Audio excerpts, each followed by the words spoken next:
शुभप्रभात विद्यार्थी मित्रांनो, कसे आहात? मजेत ना? तुम्ही अभ्यासही चांगल्या प्रकारे करीत आहात, तसेच स्वतःची काळजीही घेत आहात. वारंवार हात स्वच्छ धुणे, तसेच बाहेर जाताना चेहरा व्यवस्थित कव्हर करणे, ह्या गोष्टी नीट लक्षात ठेवत जा हां.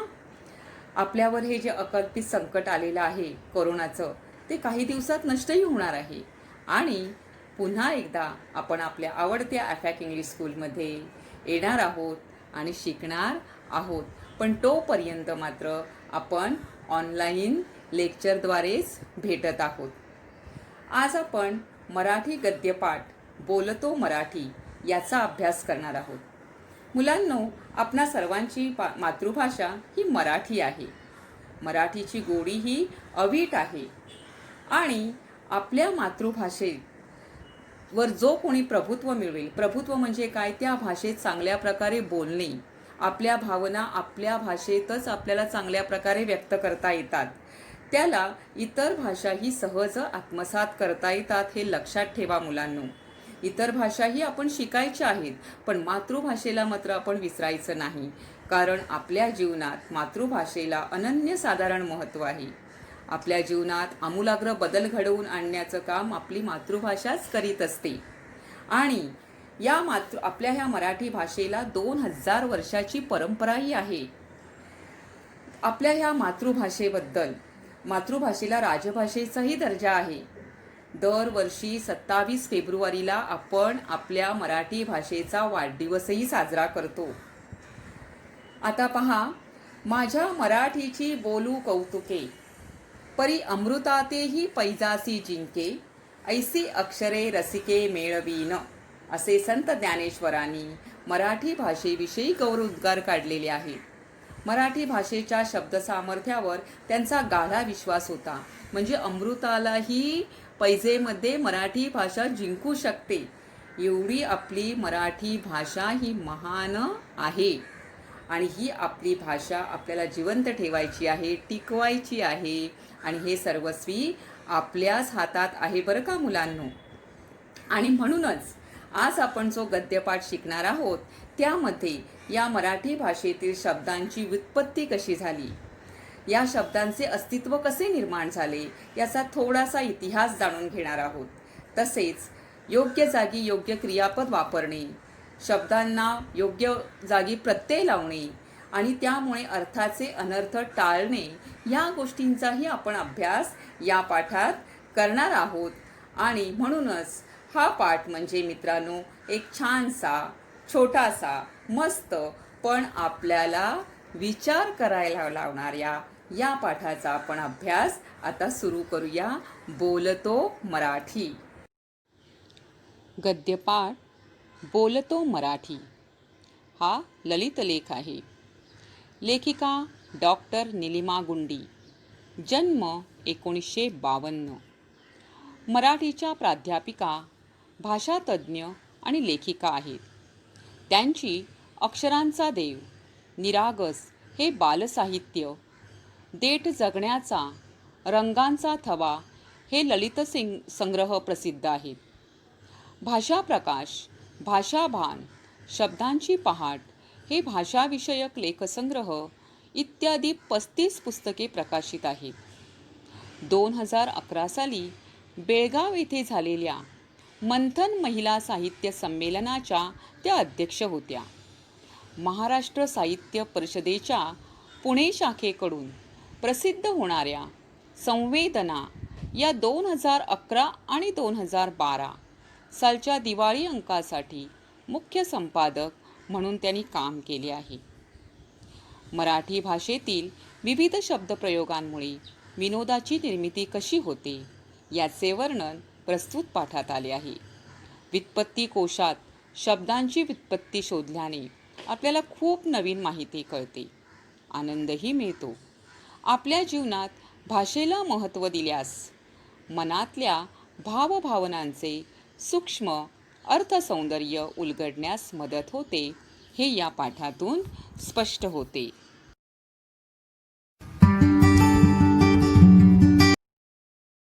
आता आपण पाठाला सुरुवात करूया. परवा वर्तमानपत्रात एक विनोद आला होता. बायको, तुम्हाला मी उत्तप्पा बनवू का? नवरा, नको, मी माणूसच ठीक आहे. आली मोठी जादूगार. आता इथे विनोद निर्माण झाला आहे, कारण बनवणे हे क्रियापद तिथे शोभणारे नाही. आता पहा मुलांनो, कसा विनोद निर्माण झाला आहे. बायको नवऱ्याला म्हणते, मी तुमच्यासाठी उत्तप्पा पदार्थ बनवू का? पण नवऱ्याला वाटते, आपलाच उत्तप्पा बनवते की काय? खरे तर तिला उत्तप्पा पदार्थ बनवायचा असतो. पण इथे शब्दांचा वापर चुकला आणि अर्थाचा अनर्थ झाला. आता हा जो बनवणे शब्द आहे, ते हल्ली हिंदी भाषेतून आपल्या स्वयंपाकघरात नको इतके घुसले आहे. कारण पहा, हिंदीमध्ये मुलं काय म्हणतात, मुलांनो आपण काय म्हणतो, क्या बनाया, कैसे बनाया, खाना बनाया क्या. मग हा शब्द हिंदीतला आपण आपल्या मराठीतही वापरतो, पण त्यामुळेच अर्थ चुकतो आणि मग विनोद निर्मिती होते. कारण मराठी भाषेमध्ये आपल्या प्रत्येक क्रियेसाठी वेगवेगळे शब्द आहेत. ते पहा कसे पहा. मराठीत पोळ्या लाटणे, भाजी फोडणीस टाकणे, कढी करणे, भात रांधणे, कुकर लावणे, अशा वेगवेगळ्या क्रियांसाठी वेगवेगळे शब्दप्रयोग आहेत. पण हल्ली सगळे पदार्थ फक्त बनवले जातात. मराठीत बनवणे म्हणजे फसवणे असा अर्थ खरा तर रूढ आहे. तुम्ही मुलांनो आपल्याकडच्या पुस्तकामध्ये हे वाक्य अधोरेखित करून ठेवा. त्यामुळे माणसांचं माकड आणि पुन्हा माकडाचा माणूस बनवणारा जादूगार विनोद करणाऱ्या नवऱ्याला आठवला तर आश्चर्य नाही. मराठी ढंगांचे शब्दप्रयोग ही आपल्या भाषेची श्रीमंती आहे. ढंग म्हणजे वेगवेगळ्या प्रकारचे. आता कशा प्रकारे पहा बरं, मराठी भाषेमध्ये एकच शब्द त्याच्या अर्थाशिवाय कितीतरी वेगवेगळ्या प्रकारे वापरला जातो. पहा बरं कसे. मराठीत मारणे हे एक क्रियापद घेतले तर ते किती वेगवेगळ्या प्रकारे वापरले जाते हे लक्षात घेण्याजोगे आहे. जसे गप्पा मारणे, उड्या मारणे, थापा मारणे, टिचकी मारणे, शिट्टी मारणे, पाकीट मारणे, जेवणावर ताव मारणे, पोहताना हातपाय मारणे, माशा मारणे इत्यादी. मारणे म्हणजे मार देणे हा अर्थ यात कुठेही आलेला नाही. हीच तर भाषेची गंमत आहे. म्हणजे कळले का मुलांना तुम्हाला? एकच शब्द मारणे, पण त्याच्या अर्थाशिवाय तो वेगवेगळ्या प्रकारे वापरलेला आहे. आता आपण तिसरा परिच्छेद पाहूया. शब्दप्रयोगाप्रमाणे वाक्प्रचार ही देखील भाषेची खास शैली असते. खस्ता खाणे मध्ये खस्ता हा खाद्यपदार्थ नाही हे माहीत आहे ना. आता पहा मुलांनो, खस्ता खाणे हा वाक्प्रचार आहे. याचा अर्थ काय होतो? कष्ट करणे. हां, पण मग एखाद्या वेळेला बघा, घरी आपल्याला आईवडील चिडून म्हणतात की तुमच्यासाठी आम्ही खूप खस्ता खाल्ले आहेत. म्हणजे खस्ता हा खाण्याचा पदार्थ नाही, तर त्याचा अर्थ काय आहे? कष्ट करणे. दुसरा वाक्प्रचार पहा आलेला आहे, कंठस्नान घालणे. हा वाक्प्रचार युद्धाविषयींच्या बातम्यांमध्ये असतो. कंठस्नान घालणे म्हणजे गळ्याखालून आंघोळ घालणे असा शब्दशः अर्थ नाही. आता पहा मुलांनो, कंठस्नान घालणे या वाक्प्रचाराचा अर्थ आहे खरं तर ठार मारणे. आपण टी व्हीवर बातम्या पाहतो, ऐकतो. भारतीय जवानांनी 4 अतिरेक्यांना कंठस्नान घातली. म्हणजे त्यांना गळ्याखालून आंघोळ घातली का? तर नाही, तर त्यांना काय केलं? ठार मारलं. म्हणजे हा आपल्याला अर्थ माहिती असला पाहिजे. दुसरं पहा, खांद्याला खांदा लावणे म्हणजे सहकार्य करणे आणि खांदा देणे म्हणजे प्रेताला खांदा देणे. यातला फरकही लक्षात घ्यायला हवा. मुलांनो, या वाक्प्रचारामध्ये खांदा हा समान शब्द आहे, पण अर्थ पूर्णपणे वेगवेगळे आहेत. एकाचा अर्थ आहे सहकार्य करणे, तर दुसरा आहे प्रेताला खांदा देणे. हा फरक लक्षात घ्यायला हवा. आणि या फरक लक्षात घेण्यासाठीच आपल्याला मुलांनो शब्दकोश वापरण्याची सवय करायला हवी. शब्दकोश म्हणजेच डिक्शनरी.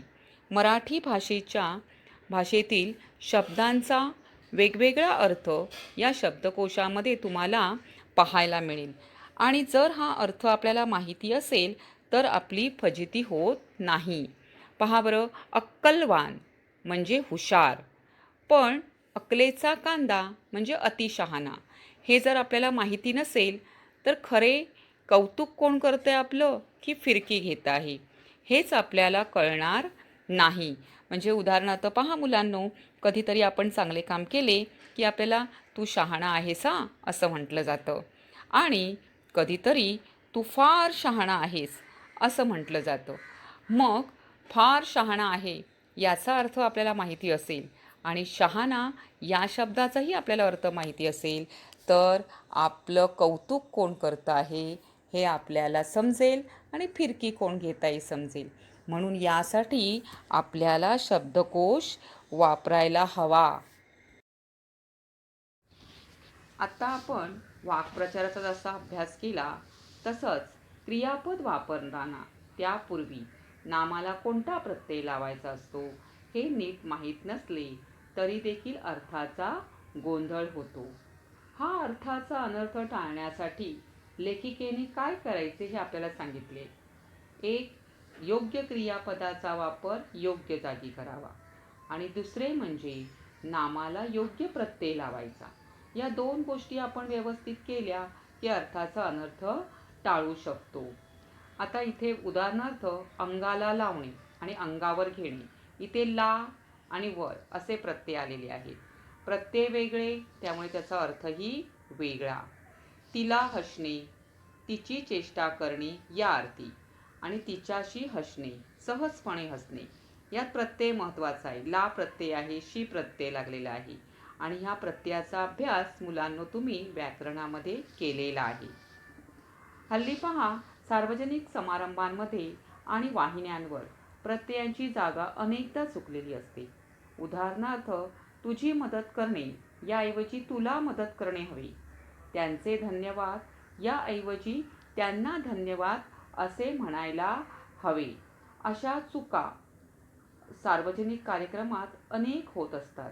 तुलाऐवजी तुझी, त्यांनाऐवजी त्यांचे अशा प्रत्ययाच्या जागा चुकल्यामुळे वाक्याचा अर्थही बदलतो. भाषेमध्ये अनेक शब्द सतत येत असतात कारण ती नदीसारखी प्रवाही असते. आपणही संगणकांसंबंधी अनेक नवे इंग्रजी शब्द सातत्याने आत्मसात केले आहेत. मराठीने आजवर संस्कृत, फारसी, अरबी, कन्नड, इंग्रजी अशा अनेक भाषांमधले शब्द आपले मानले आहेत.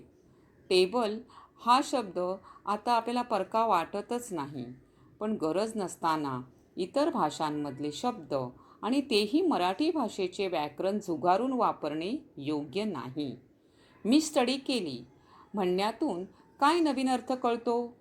त्याऐवजी मी अभ्यास केला म्हणणं योग्य नाही का? पहा मुलांनो, भाषेला नदीसारखी प्रवाही असे म्हटले आहे. म्हणजेच आपल्या मराठी भाषेमध्ये रोज नवीन नवीन शब्द येत असतात आणि आपली भाषा ते स्वीकारत जाते. जशी नदी सर्व स्वीकारते आणि आपला प्रवाह पुढे चालू ठेवते, तशीच आपली मराठी भाषा आहे. अनेक भाषेंमधले शब्द आपल्या भाषेमध्ये स्थिर झाले आहेत, रुळले आहेत, आणि ते मराठी नाहीत हेच आपल्याला मुळात ठाऊक नाही. आपल्याला ते परके कधीच वाटत नाही, आणि म्हणून आपल्या भाषेला नदीसारखी प्रवाही असे म्हटलेले आहे. मुलांनो, आपण इंग्रजी भाषेतील शब्द सर्रास वापरतो आणि आपल्याला त्याचे काहीच वाटत नाही, पण हेही योग्य नाही. मी स्टडी केली, पण मी स्टडी केली म्हणण्यापेक्षा मी अभ्यास केला असं म्हटलं तर आपली भाषा टिकून राहील. म्हणजे आपली भाषा जर आपल्याला समृद्ध करायची असेल तर आपण फारसे इंग्रजी शब्द वापरू नयेत, आपल्याच भाषेतले शब्द वापरावेत. आणि यासाठी आपल्या भाषेचा शब्दकोश वारंवार हाताळावा. म्हणजेच आपली भाषा समृद्ध होईल आणि टिकून राहील. भाषेतील गंमत जाणून घेण्याचा एक मार्ग म्हणजे शब्दांची व्युत्पत्ती शोधणे. यातून आपल्याला खूप नवीन माहिती मिळते. आता पहा मुलांनो, जर आपल्याला भाषेविषयी ज्ञान प्राप्त करायचे, अधिक माहिती मिळवायची आहे, तिच्यातल्या गमती-जमती जाणून घ्यायच्या असतील, तर शब्दाची व्युत्पत्ती शोधली पाहिजे. आता व्युत्पत्ती म्हणजे काय? तर शब्दाचे मूळ शोधणे. आता इथे पहा, मोरांबा या शब्दातल्या मोराचा मयुराशी संबंध नसून मोरस म्हणजे साखरेशी आहे. हे जुन्या काळी साखर मॉरिशसवरून यायची म्हणून मोरस संबंध आहे.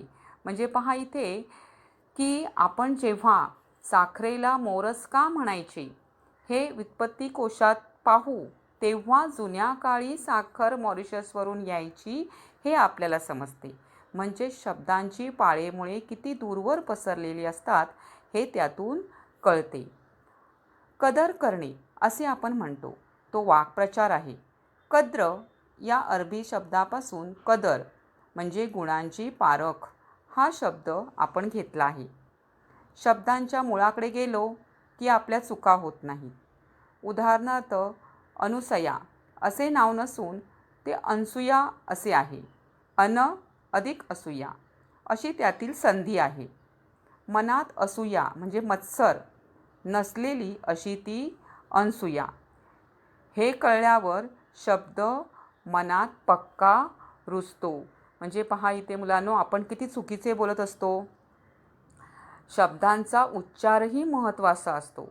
त्यावर शब्दाचा अर्थ अवलंबून असतो. आता पहा, जरा जर्जर या संस्कृतमधून आलेल्या शब्दाचा अर्थ आहे वार्धक्याने विकल झालेला. वार्धक्य म्हणजे म्हातारपण, वृद्धत्व म्हणजे खूप वृद्ध झालेला, खूप म्हातारा झालेला. यातील जचे उच्चार तालव्य ज आहे. तालव्य म्हणजे काय? तर आपली जीभ आहे ती वरच्या दाताला लागली पाहिजे, म्हणजे टाळूला लागली पाहिजे, त्याला तालव्य असं म्हणतात. तर जरा म्हणजे थोडे, जर म्हणजे कलापूत. या शब्दातील जचे उच्चार दंतमुलीय आहे. दंतमुलीय म्हणजे जे ध्वनी उच्चारताना जिभेच्या टोकाचा वरच्या दाताच्या मुळांना स्पर्श होतो असे ध्वनी. म्हणजे उच्चारावरही अर्थ अवलंबून असतो. म्हणजे जर आपण जरा जर्जर असं म्हटलं तर ते चुकीचं ठरेल. जरा जर्जर म्हटलं तरच त्याचा खरा अर्थ समजतो. म्हणजे आपल्याला शब्द कसा उच्चारायचा हेही व्युत्पत्ती कोशातून कळते. जे शब्द व्युत्पत्ती कोशाचे फायदे काय आहेत, म्हणजे उत्पत्ती शोधण्याचे शब्दाची उत्पत्ती शोधण्याचे फायदे कोणते? तर पहा बरं, भाषेतील जम्मत जाणून घेता येते. खूप नवीन माहिती मिळते. शब्दांची पाळेमुळे दूरवर पसरलेली असतात तेही व्युत्पत्ती कोशामुळे समजते. आपण चुकत आहोत म्हणजे आपल्या चुका होत नाहीत. शब्दांचा अर्थ कळल्यावर शब्द पक्का मनात रुजतो. एवढे फायदे व्युत्पत्ती कोशाचे आहेत. भाषेत आपण शब्द कसे उच्चारतो, कोणत्या अक्षरांशी शब्द तोडतो या साऱ्यांना महत्त्व असते. सुतकताई हा शब्द जर सुतकताई असा लिहिला तर कसं वाटेल? तसंच अक्षरशः हा शब्द लिहिताना अक्षरशः असा कोणा मुलाच्या नाव करून टाकणे बरोबर आहे का? म्हणजे पहा मुलांनो, इथे शब्द कसे उच्चारतो तसेच ते कोणत्या अक्षराशी जोडतो, तोडतो, ह्या गोष्टी लिहिताना, बोलताना, वाचताना लक्षात ठेवणं महत्त्वाचं आहे. म्हणजे पहा, एखादी व्यक्ती अबक व्यक्ती गाढ व शांत झोपली आहे किंवा झोपला होता असं एक वाक्य आहे. पण तिथे जर चुकून गाढ या शब्दाला व जोडला गेला तर कसं होईल बघा, की गाढव शांत झोपला होता म्हणजे अर्थाचा अनर्थ झालाच की नाही. आणि अशा गोष्टी अर्थाचा शब्द बदलल्यामुळे, एक अक्षर बदलल्यामुळे अर्थाचा अनर्थ होऊन काही गोष्टी इतिहासातही घडलेल्या आहेत. म्हणून नेमका शब्द कुठे तोडावा, कसा उच्चारावा यालाही महत्त्व आहे. आता पहा, पुराणातली वांगी पुराणात या म्हणीचा अर्थ शोधण्यासाठी सगळ्या पुराणांमध्ये वांग्याशी संबंधित काय गोष्ट आली आहे, हा शोध म्हणजे फुकट उद्योग ठरेल. म्हणजे आपल्याला वाटेल पुराणात वांगी आणखीन वेगळ्या प्रकारची होती की काय, म्हणून आपण ते शोधायला जाऊ. तर आपली फजितीच होईल. कारण तिथे मूळ म्हण होती पुराणातील वानगी पुराणात. वानगी, वांगी नव्हे. आणि वानगी म्हणजे उदाहरणे. पण वानगी झाली वांगी, म्हणजे शब्दाचा अपभ्रंश झाला आणि त्याचा अर्थ बदलला आणि आपण शोधत राहिलो वांग्याविषयीच्या गोष्टी. अशी फजिती होते. तर पहा, काही वेळेला शब्द रूप सारखे असतात, म्हणजे शब्द सारखा असतो पण त्याचा अर्थ वेगळा असतो. आणि मग त्यामुळे आपल्याला काही वेळा दोन शब्दरूपे सारखी असूनही चकवतात म्हणजे फसवतात. उदाहरणार्थ पहा, राजाचे कलेवर प्रेम होते. आणि दुसरं वाक्य आहे, अपघातस्थळी कडेला एक कलेवर पडले होते. आता इथे पहिल्या वाक्यात कलेवर हे शब्दरूप कला या शब्दाचे सप्तमीचे विभक्तिरूप आहे. सप्तमीचे विभक्तिरूप काय आहे? त, ई, आ. तर दुसऱ्या वाक्यात कलेवर हे नाम असून त्याचा अर्थ शव असा आहे. शव म्हणजे प्रेत. आपण आपल्या भाषेवर प्रेम, आता इथे आणखीन एक तुम्हाला उदाहरणही देते मी, की मी पत्रे लिहिली आणि घरावर पत्रे टाकले. शब्द एकच, पत्रे, परंतु त्याचे अर्थ काय आहेत? वेगवेगळे आहेत. म्हणजे हे व्युत्पत्ती कोशामुळे आपल्याला शब्दाचे अर्थ कळतात की एका शब्दाचे वेगवेगळे अर्थ कसे आहेत. आता पुढे पहा, आपण आपल्या भाषेवर प्रेम करायचे असेल तर भाषेतील अशी शक्तिस्थळे जाणून घ्यायला हवीत. भाषेचा योग्य सन्मान राखायला हवा. आता लेखिका म्हणते की आपण शक्तिस्थळे जाणून घेतली पाहिजे. शक्तिस्थळे म्हणजे काय?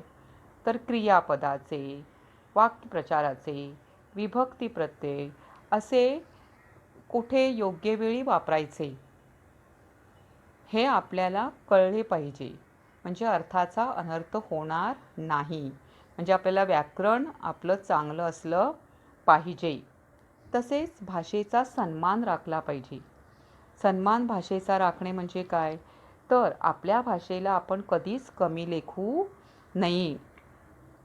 आपल्या घरीदारी बोलली जाणारी मराठी भाषा ही आपल्याला आईच्या ठिकाणी आहे. तिने आपल्या भावजीवनाला आकार दिला आहे. आपल्या भावना व्यक्त करायला आधार दिला आहे. तिच्याशी आपले खास जिव्हाळ्याचे नाते असायला हवे. त्यासाठी तिचे ज्ञानही आपण मिळवायला हवे. आता आपल्या मराठी भाषेला, आपली जी मातृभाषा आहे तिला आईचे रूप मानले आहे. ज्याप्रमाणे आईला आपण परमेश्वराचे रूप मानतो, तिचे उपकार आपण कधीही फेडू शकत नाही, तसेच आपल्या मातृभाषेचे आहे. या मातृभाषेमुळेच आपल्या जीवनाला एक आकार मिळालेला आहे. आपण आपल्या भावना आपल्या मातृभाषेतूनच चांगल्या प्रकारे व्यक्त करू शकतो आणि त्यामुळे आपले जीवनात आमूलाग्र बदल घडून येतात ते आपल्या मातृभाषेमुळे. तिच्याशी आपले नाते प्रेमाचे असले पाहिजे आणि त्या भाषेवर आपलं प्रभुत्वही असलं पाहिजे. कोणी आपल्या भाषेवर टीका केली तर ती आपण सहन करायची नाही. म्हणजेच तिचा सन्मान आपण राखायचा आहे. आपली भाषा ही हवेसारखी आपल्या आतबाहेर असते. तिचे जीवनातील महत्त्वाचे स्थान कायम ठेवायला हवे. आता उदाहरणार्थ, आता पाऊस पडत आहे. पाऊस पडणे या घटनेविषयी दोन वाक्यातून कशी दोन प्रकारे प्रतिक्रिया देता येते ती पहा. पावसाने स्वतः जातीने हजेरी लावून वनमहोत्सवाला दाद दिली. दुसरं वाक्य आहे, सकाळी सकाळी पाऊस आल्यामुळे माझ्या मॉर्निंग वॉकच्या बेतावर पाणी पडले. आता पहा की दोन वेगवेगळ्या प्रतिक्रिया कशा आहेत. पाऊस पडणे या एकाच शब्दावर दोन वेगवेगळी वाक्य झालेली आहेत. पावसाने स्वतः जातीने हजेरी लावली वनमहोत्सवाला, म्हणजे ही आनंदाची गोष्ट झालेली आहे. दुसरी जी आहे की मॉर्निंग वॉकच्या बेतावर पाणी पडले, म्हणजे काम करण्यामध्ये काय झालेलं आहे, अडथळा निर्माण झालेला आहे. म्हणजे वेगवेगळ्या वाक्यांमध्ये एकच शब्द कसा वापरतो त्यावरून भाषा आकार घेत असते. अशी ही आपली भाषा समृद्ध होत असते. अशी अनेक वाक्य तयार करता येतील, त्यातून भाव खुलत जाईल. भाषा अशी आपल्या मनातले भाव सूक्ष्मपणे सांगायला मदत करत असते. त्यामुळे तिचे अर्थसौंदर्य कळल्यावरच आपण असे म्हणतो, लाभले आम्हास भाग्य बोलतो मराठी, जाहलो खरेच धन्य ऐकतो मराठी, धर्मपंथ जात एक जाणतो मराठी, एवढ्या जगात माय मानतो मराठी. असे कविवर्य सुरेश भटांचे शब्द उच्चारायला खऱ्या अर्थाने पात्र ठरू, हे विसरून चालणार नाही मुलांनो. अशा प्रकारे लेखिकेने आपल्या मातृभाषेविषयी प्रेम वाढविण्यासाठी, तिचे अर्थसौंदर्य टिकवून ठेवण्यासाठी, तिचा सन्मान वाढविण्यासाठी वेगवेगळ्या युक्त्या सांगितल्या आहेत. आणि अशा प्रकारे आपला हा पाठ इथेच संपला आहे. धन्यवाद.